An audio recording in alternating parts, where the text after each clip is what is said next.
برادران ملت اسلامیہ، السلام علیکم ورحمۃ اللہ وبرکاتہ۔ الحمد للہ الحنان المنان الذي خلق الانسان وعلمه البیان، والصلاة والسلام على رسوله سید الانس والجان وعلى آلہ واصحابہ ذوی الخیر والاحسان، اما بعد فاعوذ باللہ من الشیطان الرجیم، بسم اللہ الرحمن الرحیم۔ وقل جاء الحق وزهق الباطل ان الباطل كان زهوقا، صدق اللہ مولانا العظیم۔ بارگاہ رسالت محب صلی اللہ علیہ وسلم میں درود پاک کا ہدیہ پیش کریں۔ اللہم صلی علی سیدنا و مولانا محمد معدن الجود والکرم وآلہ واصحابہ الکرام وابنہ الکریم وبارک وسلم صلاة دائمة سرمدا ابدا۔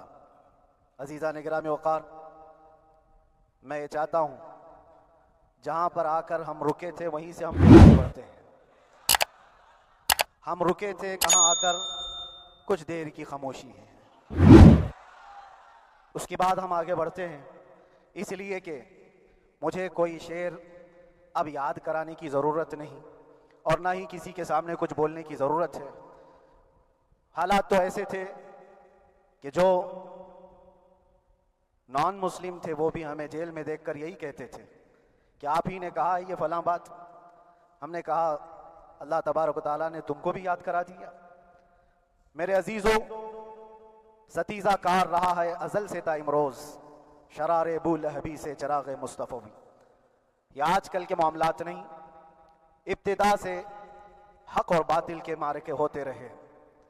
لیکن ایک بات میں آپ سب کو بتانا چاہتا ہوں، مظفر کو مقید نہ سمجھ اے سیاد۔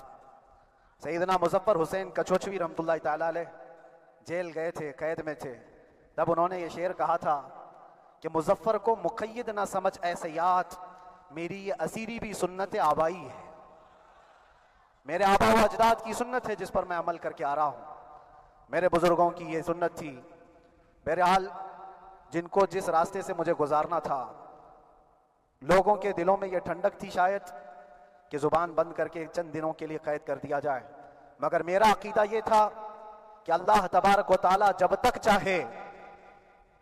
چاہے کہ کوئی اس کے لیے پابندی نہیں لگا سکتا۔ وَإِن يَمْسَسْكَ اللَّهُ بِضُرٍّ فَلَا كَاشِفَ لَهُ إِلَّا هُوَ۔ رب تعالیٰ فرماتا ہے اگر اللہ تعالیٰ تمہیں کوئی مصیبت دے تو اس کے علاوہ کوئی ٹال نہیں سکتا۔ وَإِن يَمْسَسْكَ اللَّهُ بِخَيْرٍ فَلَا رَادَّ لِفَضْلِهِ، اور اللہ کسی کو بھلائی دے دے تو پھر اس کو روک بھی کوئی نہیں سکتا۔ مولا تبارک و تعالیٰ اگر کسی کو کوئی مقام عطا کر دے تو ہزاروں کیڑوں کے پھڑپڑانے سے وہ مقام ختم بھی نہیں ہو سکتا۔ اللہ تبارک و تعالیٰ جس کو بڑھانا چاہے اس کے لیے کوئی راستہ رکاوٹ نہیں بن سکتا۔ اس لیے کہ ہم نے تاریخ میں دیکھا ہے پیبند لگے کپڑے پہننے والے، پیروں میں چپل نہیں تھے، جن کے ناخن تک اکھڑ جاتے تھے، لیکن وہ جب چلتے تھے قیصر و کسریٰ بھی کانپتے تھے، جن کا ہی یہ نعرہ تھا ٹل نہ سکتے تھے جنگ میں اگر اڑ جاتے تھے، پاؤں شیروں کے بھی میدان سے اکھڑ جاتے تھے، حق سے سرکش ہوا کوئی تو بگڑ جاتے تھے، ارے تیغ کیا چیز ہے ہم توپ سے بھی لڑ جاتے تھے۔ یہ وہ صحابہ کرام اور اسلاف کرام، ان کا یہ معمول تھا۔ بظاہر ان کے پاس کوئی اسباب نہیں تھے لیکن اللہ کی مدد تھی، وہ پانی کی طرح بہتے ہوئے چلے گئے، نہ چٹانوں نے ان کا راستہ روکا نہ دریاؤں نے ان کا راستہ روکا، وہ جس طرف سے جاتے تھے اللہ تعالیٰ ان کے لیے راستے بناتا تھا۔ عزیزان گرامی وقار، کون ہے وہ جو دریائے دجلہ میں اپنے گھوڑے دوڑائے تھے؟ کون ہے وہ جو دریا میں اپنی کشتیاں ڈال کر جلا دیا تھا کہ واپس جانے کا کوئی تصور نہ ہو؟ یہ سب میرے مصطفیٰ کریم کے دیوانوں کی ہی بات تھی۔ اسی لیے آج بھی دنیا گھبراتی ہے تو شانے لوگوں سے نہیں، دیوانوں سے ہی گھبراتی ہے۔ بہت زیادہ چالاک رہنے والوں سے نہیں، دیوانوں سے دنیا گھبراتی ہے، اس لیے کہ دنیا کو پتا ہے، دنیا جانتی ہے کہ دیوانہ کہاں دیکھتا ہے کسی کو پتا نہیں۔ اور یہ اس دیوانے کی بات کر رہا ہوں جس کے لیے اللہ کے حبیب صلی اللہ تعالیٰ علیہ وسلم کی عزت و وقار سب سے اول ہے۔ عزیزان گرامی وقار، آج آپ کے سامنے حاضر آیا، یہ میرے استاد گرامی، مربی، استاذ الاساتذہ، برادر گرامی حضرت العلامہ مفتی زبیر احمد صاحب قبلہ ادام اللہ اقبالہ، جنہوں نے دن رات ایک کر دیے تھے۔ میرے خیال سے 8 مہینے میں جتنے ان کے بال سفید ہوئے اس سے زیادہ نہیں ہوئے ہوں گے، صرف اس لیے نہیں کہ ایک بھائی کے لیے، اس لیے بھی لڑ رہے تھے کہ ایک عالم کے لیے جس سے دین کا بہت سارا حصہ وابستہ ہے۔ ان کی محنتیں رائگاں نہ گئیں، بہت سارے میرے احباب و اقربا خاص طور پر مدن پورہ اور وکرولی سے، جنہوں نے اپنے گھر بار چھوڑ کر میرے لیے دوڑتے بھاگتے رہے۔ اللہ رب العزت اس بات کا شاہد ہے، ایک ایک دن اندر میں نے سب کے لیے دعائیں کی ہیں، اور ایسا نہیں کہ کوئی دن بھولا جاتا، اور باہر کی ہمیشہ یہ خبریں آتی رہتی ہیں کہ حالات کیسے کے کیسے ہوتے جا رہے ہیں۔ کبھی اگر گھبراہٹ اور بے چینی ہوتی تو میرے عزیزوں صرف ایک ہی بات ہمارے پاس تھی علاج کے لیے، ایک ہی علاج تھا۔ جب بے چینی بڑھ جاتی، اپنوں سے رابطہ نہیں ہو پاتا اور کسی کے خبر نہ پہنچتی، کھانے پینے کی تکلیفیں، رہنے سہنے کی مصیبتیں جب سر پر آتی، تو ایک ہی علاج تھا، ان کے نثار کوئی کیسے ہی رنج میں ہو، ان کے نثار کوئی کیسے ہی رنج میں ہو، جب یاد آ گئے ہیں سب غم بھلا دیے ہیں، جب یاد آ گئے ہیں سب غم بھلا دیے ہیں۔ اس رسول محترم صلی اللہ تعالیٰ علیہ وسلم کا احسان عظیم ہے۔ بار بار مجھے یہ احساس ہوتا رہا، پوری دنیا اگر چھوڑ دے مگر یقین تھا آمنہ کا لال کبھی نہیں چھوڑے گا، اور چھوڑا بھی نہیں، اور چھوڑا بھی نہیں۔ ہر رات جو ہمارا معمول تھا، ہم نے جو دیکھا، ہماری پچھلی زندگی میں ہم نے اتنے عجائبات نہیں دیکھے ہوں گے جو 8 مہینے کے اندر ہم نے دیکھے۔ نبی پاک صلی اللہ تعالیٰ علیہ وسلم کے انعامات و اکرامات، رب تبارک و تعالیٰ کی مدد سے دل مضبوط ہوتا ہے۔ عزیزان گرامی، ہم نے تو وہاں ایسے لوگوں کو دیکھا جو ڈپریشن کا شکار ہو کر کافر بھی ہو گئے، اور حالات سے گھبرا کر کے وہ انکار کر بیٹھے، کوئی خدا نہیں ہے، کوئی مدد نہیں آتی ہے۔ ایسے حالات وہاں دیکھے، لیکن ان حالات میں بھی اللہ تبارک و تعالیٰ کی مدد ساتھ رہی۔ رسول پاک صلی اللہ تعالیٰ علیہ وسلم کا انعام و اکرام یہ تھا کہ جس طرح سے گئے تھے اسی طرح سے واپس بھی آئے، جس طرح سے گئے تھے ویسی واپس آئے، اور نہ میرے مصطفیٰ نے باہر میری عزت میں کمی کی، نہ اندر عزت میں کمی کی، کہیں پر بھی نہیں۔ الحمدللہ، جس شان کے ساتھ رسول پاک صلی اللہ تعالیٰ علیہ وسلم اپنے چاہنے والوں کو رکھتے ہیں، وہ میں نے دنیا میں دیکھا، اور پھر یہ عرض کیا آقا، آج آپ کی عزت پر بات کرنے والے کو چاہے وہ 1000 کال کوٹری کے اندر ہو، آپ عزت کے ساتھ بٹھاتے ہیں، تو پھر قیامت کے دن اس کی عزت کا کیا حال ہوگا؟ عرش حق ہے مسند رفعت رسول اللہ کی، دیکھنی ہے حشر میں عزت رسول اللہ کی۔ میرے عزیزو، ایک بات کو طے کر کے چلو، انہیں جانا انہیں مانا، نہ رکھا غیر سے کام، للہ الحمد میں دنیا سے مسلمان گیا۔ اس ایک بات میں جو عزت ہے، دنیا کے کسی مقام و منصب اور مرتبے میں عزت نہیں ہے۔ اور حالات دنیا انشاءاللہ میں سناتا رہوں گا۔ اللہ تبارک و تعالیٰ جب تک یہ زبان رکھا ہے، حق بولتے رہیں گے اور سناتے رہیں گے، اور بھی حالات آپ کو انشاءاللہ العزیز آگے سناتے رہیں گے۔ لیکن آج خصوصیت کے ساتھ میں جمعہ کے لیے اسی لیے حاضر آیا کہ یہاں کے لوگ پل پل یاد کرتے رہے۔ حضرت مجھے ہر بار خبر دیتے کہ جب نماز سے فارغ ہو کر کے میں نکلوں تو مجھے لوگ پکڑ لیتے، کیا ہوا، اب کیا خبر ہے؟ تو جس قدر آپ کی بے چینی تھی، بے قراری تھی، میرے عزیزو، مجھے بھی ملنے کی بے چینی اور بے قراری تھی، لیکن یہ ایک سٹیج تھا جس سے گزارا گیا ہے، ایک مقام تھا جس سے گزارا گیا۔ میں تو ایک نکما آدمی، میں تو ایک کم پڑا ہوا ہوں، لیکن آپ کو بزرگان دین کی اگر تاریخ پتہ ہو، امام اعظم ابو حنیفہ رضی اللہ تعالیٰ عنہ، جن کو ناحق جیل میں رکھا گیا تھا، امام موسیٰ کاظم رضی اللہ تعالیٰ عنہ 7 سال تک قید میں رہے۔ یہ کون امام موسیٰ کاظم؟ جن کے دربار میں جانے کے لیے غوث اعظم عبد القادر جیلانی رضی اللہ تعالیٰ عنہ 4 کلومیٹر دور اپنی چپل اتار دیا کرتے تھے۔ امام موسیٰ کاظم کا وہ دربار ہے جن کو باب الحوائج کہا جاتا ہے۔ اس امام کو 7 سال تک بغیر کسی قصور کے قید میں رکھا گیا، اور حد تو یہ ہے کہ اسی قید خانے میں زہر دے کر کے آپ کو مارا گیا ہے۔ آپ کا جنازہ جیل سے نکلا تھا۔